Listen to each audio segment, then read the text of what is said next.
wabarakatuh. Alhamdulillah rabbil alamin, wassalatu wassalamu ala sayyidil mursalin wa ala alihi wa ashabihi wa man tabi'ahum bi ihsan ila yaumiddin, amma ba'd. Qala Allah ta'ala, a'udzu billahi minasyaitonir rajim. Laqad ja'akum rasulun min anfusikum azizun 'alaihi ma 'anittum harisun 'alaikum bil mu'minina raufur rahim. Wa qala Nabi sallallahu alaihi wasallam, man ahya sunnati faqad ahabbani wa man ahabbani kana ma'i fil jannah. Hadirin wal hadirat yang sangat saya hormati, wabil khusus sahibul hajat Bapak Agus Johar beserta Ibu yang sangat saya hormati, hadirin wal hadirat, para ustadz, para kiai, para sepuh, ibu-ibu masih salim yang tidak bisa kami sebutkan satu persatu, yang dimuliakan oleh Allah Subhanahu wa taala. Pertama-tama marilah kita panjatkan puja dan puji syukur kehadirat Allah Subhanahu wa taala atas segala limpah nikmat dan karunia yang diberikan kepada kita, wabil khusus nikmat iman, Islam, kesehatan, kesempatan, sehingga pada malam hari ini kita dapat hadir di sini dalam rangka memenuhi undangan Bapak Agus beserta Ibu dalam rangka memperingati Maulid Nabi Muhammad Sallallahu Alaihi Wasallam. Bapak-bapak, ibu-ibu yang dimuliakan oleh Allah Subhanahu Wa Taala, memperingati Maulid Nabi ini adalah salah satu momentum yang sangat istimewa buat kita umat Islam. Karena dalam memperingati Maulid Nabi ini adalah menunjukkan wujud rasa cinta kita, rasa bahagia kita atas lahirnya Nabi Muhammad SAW. Di dalam sebuah syair yang sering kita mendengar, ya, idza kana hadza kafiran jaa dhammuhu bitabbat yadahu bil jahimi mukhallada. Kalau ada saja orang kafir, bapak-bapak, ibu, ada orang kafir yang jelas-jelas di dalam Al-Quran sudah dinas dia ahli neraka dengan apa? Tabbat yada abi lahabi wa tab. Berarti namanya siapa yang dicela ini, yang dicatat siapa namanya? Abu Lahab.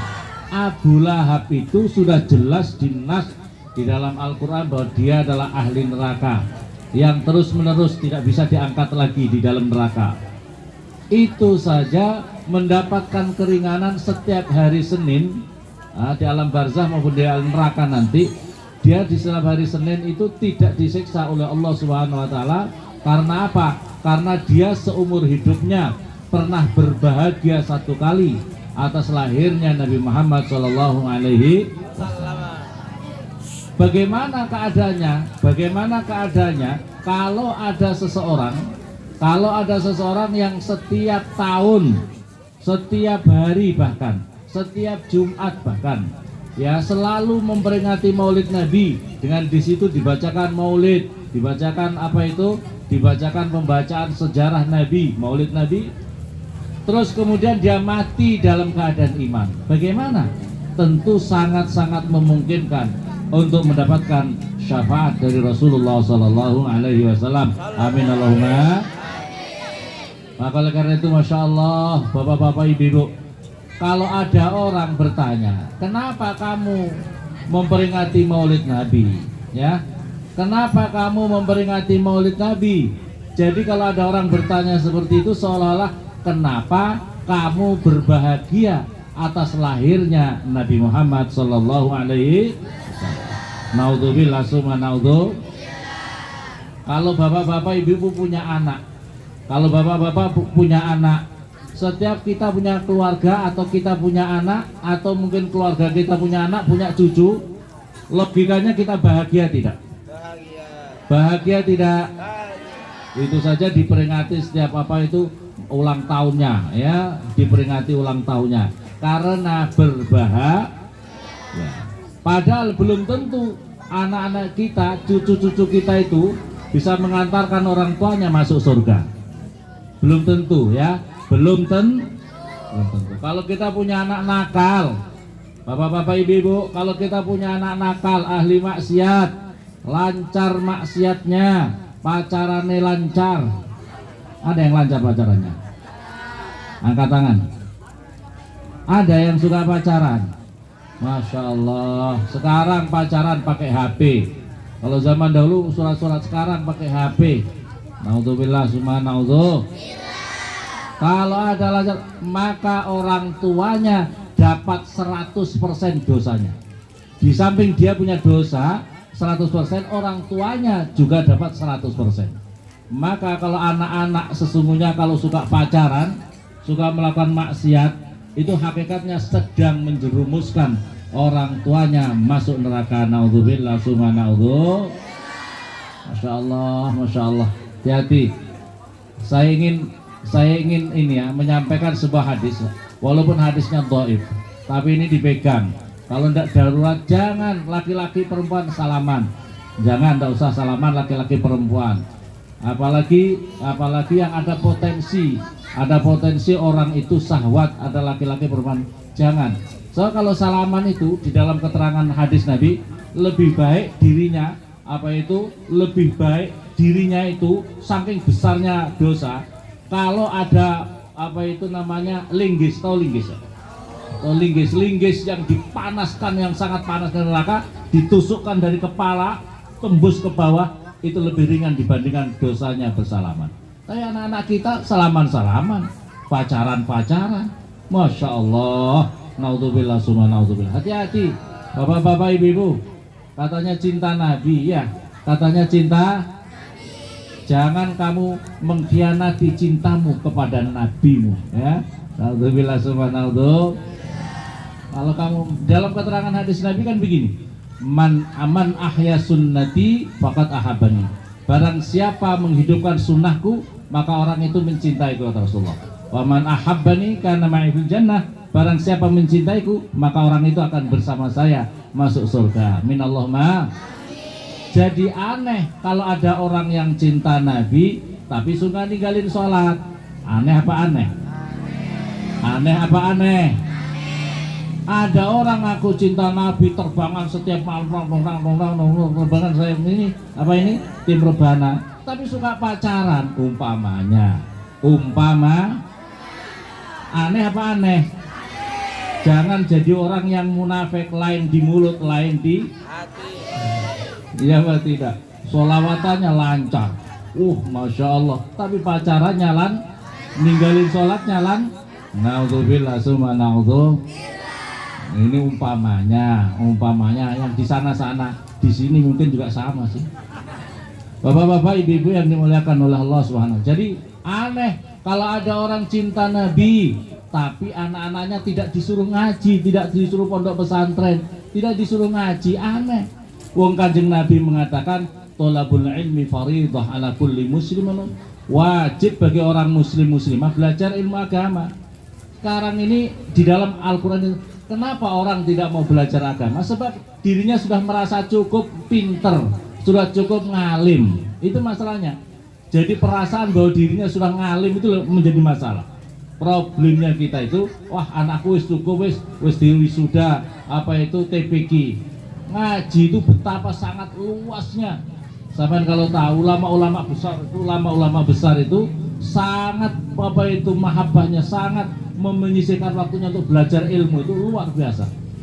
Tidak usah jauh-jauh, saya punya guru, saya punya kiai saya Kiai Maimun Zubair. Bapak-bapak, ibu-ibu, umur beliau sampai 90, 93, 95 tahun, tidak pernah ninggalin ngaji karena waktu-waktunya beliau, kesibukan beliau. Beliau kalau ngaji Ramadan itu ngaji sampai tarawih sampai hampir jam 12 malam. Itu ngaji terus. Senengnya ngaji pagi sampai zuhur. Habis zuhur ngaji sampai ngasar. Habis ngasar kadang-kadang istirahat.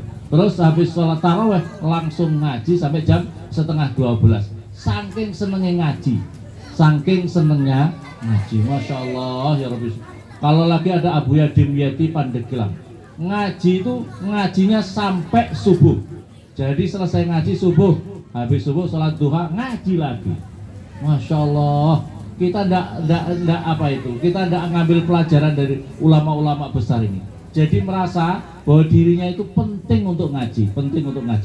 Jadi aneh kalau ada orang tua tidak mementingkan. Jadi kalau anakku cukup, masalah cukup apa nih?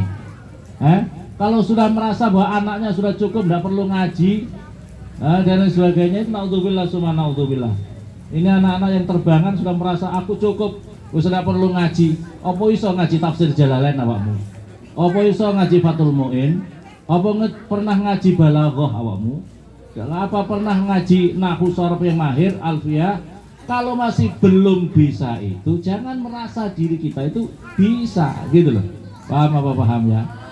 Ini kenapa saya ngomong begitu, karena ini santri-santri pernah nyantri di Komba, makanya saya ngomong seperti itu. Nah, jadi jangan merasa dirimu sudah ngalim kalau masih belum apa-apa, ya. Om Kiai saya saja, Kiai Maimun yang terkenal ngalim, enggak pernah ninggalin ngaji.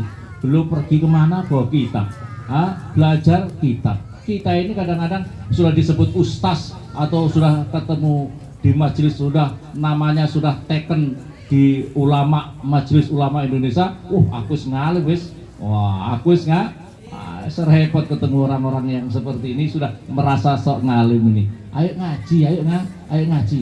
Maksud saya di sini, kalau kamu cinta sama Nabi, salah satu kewajibannya adalah thalabul ilmi fardhah ala kulli muslimin wa muslimah.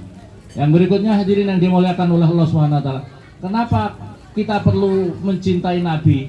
Karena cintanya Nabi kepada kita itu, kalau kita cinta sama Nabi, kita tidak bertepuk sebelah tangan, ya. Kita kalau cinta sama Nabi tidak bertepuk sebelah tangan, ya. Nabi sangat mencintai kita. Nabi itu sangat mencintai kita. Hatta di dalam keterangan hadis Nabi, kullu ummati yadkhuluna jannah. Semua umatku akan masuk surga, kata Rasulullah. Semua umatku akan masuk ke surga. Illa man aba, kecuali orang yang tidak mau. Ditanya, ya Rasulullah, siapakah yang tidak mau itu ya Allah? Wa man asani faqad aba. Wah, barang siapa yang durhaka kepadaku, maka orang itulah yang tidak mau masuk surga. Naudzubillah summa naudzubillah. Jadi kalau orang yang durhaka sama Nabi, tidak mengikuti perintah Nabi, tidak mengikuti yang dicontohkan Nabi, berarti dia itu adalah orang yang asoni, orang yang tidak mau masuk surga. Hadirin yang dimuliakan oleh Allah Subhanahu wa taala. Zaman Rasulullah di dalam surat Wadduha wal laili idza saja, ayo ma wadda'aka rabbuka wa ma wala saufa yu'tika rabbuka. Di dalam wala saufa yu'tika, dan tentu Allah akan memberikan kepadamu, wala saufa yu'tika Muhammad yu'tika fatardo, maka kamu menjadi ridho. Wala saufa yu'tika rabbuka fatardo, maka kamu akan ridho. Ini Al-Quran. Kamu akan diberikan sesuatu ya Muhammad yang sehingga kamu pasti akan ridho. Maka oleh karena itu nanti di akhirat, ini nanti aku minta kepada Allah. Jadi Rasulullah di zaman akhir, di hari kiamat itu, yang paling susah itu Rasulullah, yang paling peduli umat kita, umatnya Rasulullah itu. Rasulullah sangat bagaimana umatku. Ini nih di dalam Al-Quran ini, wala saufa yu'tika, dan tentu akan aku berikan kepadamu ya Muhammad yang sekiranya engkau suka. Idan ya Rabb, kata Rasulullah, kalau begitu ya Rabb, saya tidak akan ridho di antara umatku ada yang masuk neraka. Saya tidak akan ridho kalau umatku masuk neraka. Maka oleh karena itu ya Allah ya Rabbi, ini betapa sangat pedulinya Rasulullah kepada kita. Kita ini umatnya malah kadang-kadang tidak peduli. Kita ini bahkan untuk memperingati maulid saja kadang-kadang ada orang yang berbeda pendapat. Kenapa harus peringatan maulid? Kenapa seolah-olah dirinya, kenapa engkau berbahagia atas lahirnya Nabi? Kalau kita punya anak aja bahagia, padahal anak kita belum tentu mengantarkan kebahagiaan kita. Tidak pasti anak cucu kita mengantarkan bahagia kita, sebab kelakuan maksiat-maksiatnya itu bisa menjerumuskan orang tua masuk neraka. Kalau Rasulullah jelas-jelas yang akan mengantarkan kita, menjemput kita, memberi syafaat kepada kita di hari kiamat nanti. Alam semesta berbahagia atas lahirnya Nabi. Alam semesta ini ketika lahirnya Nabi Muhammad sangat berbahagia. Berharap benar-benar runtuh api sembahan yang selalu disembah itu kemudian padam, ya. Kemudian inilah tanda-tanda kebahagiaan Rasulullah. Bahkan dalam hadis laulaka ya Muhammad, andaikan tidak ada kamu Muhammad, tidak akan aku ciptakan alam semesta. Jadi alam semesta tercipta itu atas apa itu? Nurnya Nabi Muhammad SAW. Kok nggak bahagia kita? Kok kita nggak bahagia? Jadi kenapa kita bahagia? Wow, zaman kita ada apa itu? Ya, sekarang ini begini, bapak-bapak, ibu-ibu. Jadi memperingati Maulid Nabi ini adalah apa sesungguhnya? Ini adalah momentum. Ini adalah untuk media. Peringatan Maulid Nabi ini adalah media. Di dalam media ini diisi oleh hal-hal yang tidak bertentangan dengan syariat agama. Peringatan Maulid Nabi itu apa? Peringatan Maulid Nabi di situ dibacakan Al-Quran, baca Fatihah, tadi dibacakan rotib, dibacakan Maulid, dibacakan sholawat salam. Di dalam peringatan Nabi ada orang-orang yang bersedekah, keluarga Bapak Agus Johar bersodakoh. Dengan ini segala macam ini berhiasan-berhiasan, ini wujud bahagia atas lahirnya Nabi Muhammad SAW. Di dalam makalah, dalam kitab An-Ni'matul Kubra Alam, para ulama-ulama itu dikatakan, andaikan aku diantaranya, andaikan aku punya uang, punya emas seberat gunung Uhud, maka aku sangat suka seluruh beratnya gunung Uhud emas itu akan aku infakkan untuk peringatan Maulid Nabi Muhammad SAW. Bapak-bapak, ibu-ibu, orang yang memperingati Maulid Nabi karena cintanya ini akan membawa dampak berkah buat diri dan keluarganya. Jadi kalau bisa bapak-bapak ibu, dalam kitab An-Ni'matul Kubra Alam, jangan peringatan Maulid Nabi itu apa itu yang besar-besar saja. Tidak apa-apa kalau kita mampunya kecil, bikin kecil, dibikin di rumah-rumah kita. Rumah-rumah kita kalau dibacakan Maulid Nabi berkah selama 1 tahun ke depan. Jadi bapak-bapak, ibu-ibu, rumah-rumahnya perlu dibacakan Maulid Nabi. Ngundang tidak usah terlalu banyak orang, 10 orang, 7 orang, semampunya berapa, suruh baca Maulid Nabi. Ibu bikin pemanya katakanlah masak ayam 1 ya untuk 10 orang ya. Kuatkan kira-kira ibu-ibu? Wah ya pemanya bikin maulid di rumah kita masing-masing supaya rumah-rumah kita barokah. Rumah-rumah yang dibacakan maulid itu akan dinaungi rahmatnya Allah lewat malaikat-malaikat yang membentangkan sayap-sayapnya untuk mengalirkan keberkahannya di rumah-rumah itu. Rumah kita yang supaya berkah bapak-bapak ibu. Rumah yang tidak berkah itu apa? Rumah kita mungkin dapat uang, mungkin bisa mendapatkan fasilitas uang rumah-rumah kita ini. Rezekinya lahir mungkin bisa dapat, rezekinya batin tidak dapat, rezekinya batin tidak dapat. Mungkin dapat uangnya banyak, tapi uangnya tidak mengantarkan dirinya, keluarganya, anak-anaknya semakin dekat sama Allah, semakin cinta sama Rasul. Itu menunjukkan rumah-rumah kita tidak barokah.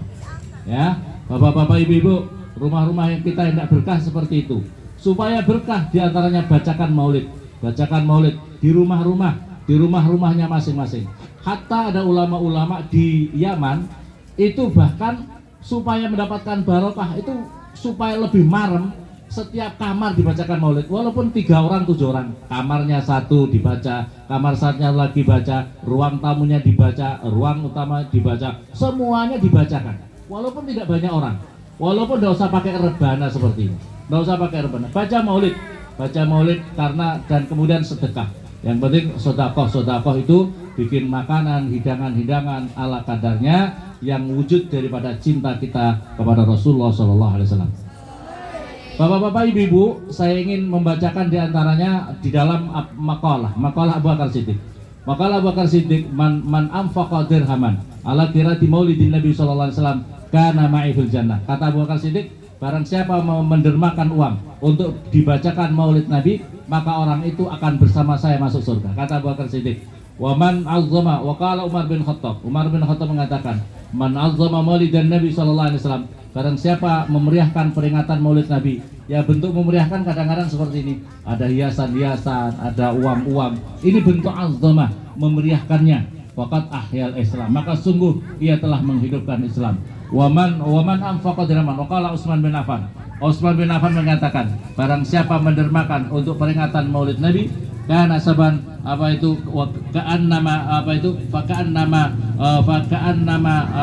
maka orangnya itu seolah-olah ikut di dalam perang Badar dan perang Hunain. Waqala Imam Ali Karmalajah, yang artinya barang siapa mendermakan untuk peringatan maulid Nabi, maka menjadikan sebab dirinya tidak akan keluar dari dunia tanpa membawa iman. Oleh karena itu bapak-bapak, ibu yang dimuliakan Allah, ini pentingnya. Yang berikutnya lagi dalam momen peringatan maulid Nabi ini, kita perlu mengistiqomahkan. kita perlu mengistimewakan membaca sholawat kepada Nabi. Bapak-bapak, ibu-ibu, kita perlu mengistiqomahkan baca maulid Nabi. Saya ingin di dalam kitab diterangkan, bahkan ada seorang malaikat itu ketika Isra Mi'rajnya Rasulullah melihat langit itu, maka kemudian melewati singgasananya seorang malaikat yang beribu-ribu pasukannya, yaitu malaikat pimpinan malaikat yang ada beribu-ribu pasukannya, anak buahnya. Malaikat-malaikat itu juga punya anak buah, ada pimpinannya, dan dia pas ada di singgasana. Mungkin lagi sibuk, ketika lewat Rasulullah, dia ini tidak mau memberi penghormatan, tidak mau berdiri. Malaikat ini tidak mau berdiri. Kemudian sama Allah Subhanahu wa taala langsung sama Allah, ini malaikat yang tidak mau berdiri memberi penghormatan kepada Rasulullah, langsung diberikan hukuman, dipatahkan kedua sayapnya malaikat itu, kemudian dibuang di atas Gunung Qaf. Di atas Gunung Qaf, gunung yang paling besar ya di dimensi alam yang lain itu namanya Gunung Qaf, sangat besar. Di sana dia merenung, dia minta ampun sama Allah, tapi Allah tidak merespon. Allah tidak memberi maaf sama dia. Akhirnya malaikat Jibril datang, sampaikan kepada Allah, permintaan maafku ini aku sungguh menyesal karena saya ini tidak memberi penghormatan kepada Rasulullah. Karena Rasulullah pada saat itu adalah menjadi dutanya Allah, dipanggil oleh Allah. Jadi malaikat-malaikat, ada satu malaikat yang tidak memberi penghormatan. Akhirnya hal itu disampaikan kepada Allah. Ya Allah, ini malaikat ini taubatan nasuha, taubat betul-betul kepada Tuhan, kepadamu ya Allah. Dosanya dia tidak kepadaku. Dosanya dia itu kepada orang yang paling aku cintai, yaitu Rasulullah SAW. Jadi hati-hati. Jadi masalahnya dia itu bukan kepada Allah, tapi masalahnya dia itu tidak menghargai, tidak menghormati kepada Rasulullah, tidak memberi penghormatan untuk berdiri. Hanya itu sebabnya. Maka akhirnya disampaikan lagi kepada malaikat itu oleh malaikat Jibril, maka kemudian dia membaca sholawat. Jadi bukan astagfirullahaladzim, bahasanya bukan minta ampun kepada Allah, tapi dia membaca sholawat. Sholawatnya itu assalamu alayka ayyuhan nabiyyu wa rahmatullahi wa barakatuh. Apa sholawatnya? Ayyuhan nabiyyu wa rahmatullahi. Ini dibaca berulang-ulang, langsung sama Allah Subhanahu wa taala, malaikat Jibril, kembalikan lagi sayapnya. Yang patah itu kembalikan lagi, dinormalkan kembali, diberikan kedudukan yang sama lagi. Karena apa? Berkah sholawat. Jadi bapak-bapak, ibu-ibu, luar biasa. Orang yang ahli baca sholawat itu luar biasa. Oleh karena itu sholawat ini istimewa. Jadi kalau bapak-bapak, ibu-ibu bisa minimal baca 100 kali dalam sehari semalam. Assalamualaikum ayyuhan nabiyyu wa rahmatullahi wabarakatuh. Ya Allah, saya mohon kepadamu syafaat, berkah syafaat Nabi Muhammad, mudahkanlah urusan kami dan sebagainya. Sholawat ini sholawat istimewa karena ini malaikat yang dipatahkan sayapnya, yang tidak punya kedudukan apa-apa, yang dibikin non-job oleh Allah. Karena kalau non-job dunia aja susah, apalagi non-job yang bikin oleh Allah Subhanahu wa ta'ala. Dibikin non-job, berkah sholawat, langsung dapat job kembali. Artinya kedudukan yang pertama dikembalikan lagi oleh Allah Subhanahu wa ta'ala, berkah sholawat. Assalamualaikum ayyuhan nabiyyu. Hasan al-Basri pernah bertemu dengan seorang pemuda. Ada seorang pemuda itu setiap langkah kakinya baca sholawat. Tawaf itu baca sholawat terus. Kemudian, wahai pemuda, kenapa ya kau baca sholawat terus dari yang lain-lain? Wahai Syekh, langsung singkatnya, saya itu punya orang tua, perjalanan untuk menjalankan ibadah ke Mekah, mati di tengah jalan, susah saya. Karena wajahnya berubah menjadi B2, menakutkan, tanda-tanda su'ul khotimah. Kemudian saya berdoa, saya itu antara terlelap tidur, tiba-tiba datang seseorang yang sangat cakep, sangat tampan, sangat harum luar biasa. Maka datang mengusap muka bapak saya, berubah seperti sedia kala. Kemudian bertanya, tuan ini siapa? Ana adalah putra Abdullah sahibul Quran. Oh ya Rasulullah, terima kasih engkau telah datang ya Rasulullah. Kenapa bapakku bisa seperti ini? Kata Rasulullah, bapakmu itu sudah tua, tapi masih suka melakukan dosa-dosa. Dia belum taubatan nasuha. Itulah makanya di antara dosanya suka makan riba, belum taubatan nasuha. Maka oleh karena itu bapak kamu dirubah. Orang yang suka sampai tua kok belum tobat-tobat, dikiaskan. Orang tua kok tidak mau tobat-tobat, orang tua itu apa? Umurnya sudah 40 ke atas. Itu namanya orang tua. Orang tua itu 40 ke atas, itu orang tua. Jadi kalau belum tobat-tobat, hati-hati. Kalau tidak dinampakkan di dunia, matinya nanti masuk ke kuburan, dia akan berubah mukanya seperti B2. Naudzubillah summa naudzubillah. Untungnya kata Rasulullah, untungnya dia itu punya rutinitas membaca sholawat kepadaku 100 kali. Untungnya dia itu punya rutinitas membaca sholawat kepadaku.